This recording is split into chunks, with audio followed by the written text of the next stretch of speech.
Mao din ni ang part 2 sa pag-harvest nato diri sa Piskis diri sa Banacon Island sa Bagsama nga kapunungan. Og kaniday nga proyekto gikan din ni sa Biparsaad og inubanan sa local government unit sa Hitape og ilabi na sa among mayor nga si Carrie M. Camatso og ilabi na sa among municipal agriculturist Sir Jonas Luiga. Kay kung nakahinumdum mo atong first part sa atong video, ang una dito nga luwang mo ay atong giharvest og ang karon ang kaninang ikaduha. Og bali hagbay ra gid unta ni nga video pero karon pa lang gyud nako na edit kay medyo busy man gyud. Og karon day nga time mahibaw-an na ninyo og pila gid ka kilo tanan ang among na-harvest dinhi sa Piskids diri sa Banacon Island. Og pila ka kilo tanan ang sulod sa duha ka luwang. Og atangin ninyo ang last part sa atong video kay adto na to isulti og pila gid ka kilo tanan ang na-harvest namo diri sa Piskids diri sa Banacon Island. Kay basin day ma-inspire mo nga makahibaw mo kung pila ka kilo tanan ang among na-harvest diri og bagtukod day mo og Piskids okay kayo kay aron madugang-dugang pud sa production sa atong isda. Og diring napita kay udto naman lagi mong gisugdan na lagbira ang pukot og naglayat-layat na ang mga isda.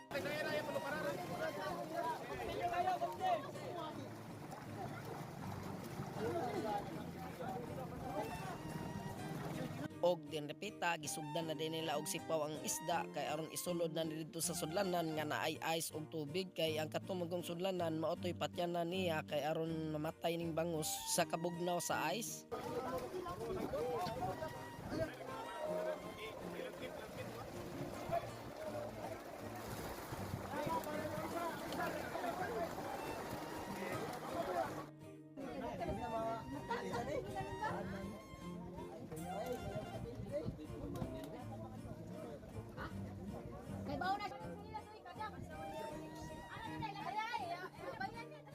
Unya kay nahurot naman og kuha ang isda nga bangus dito sa Piskids maong gisugdan na po diri og kilo. Og kaniday mga isda mo kilo din ni og 3 ka buok usa ka kilo.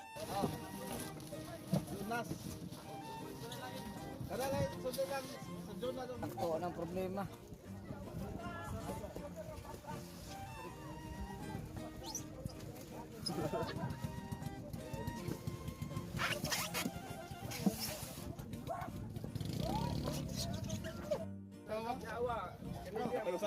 Kanina na paril.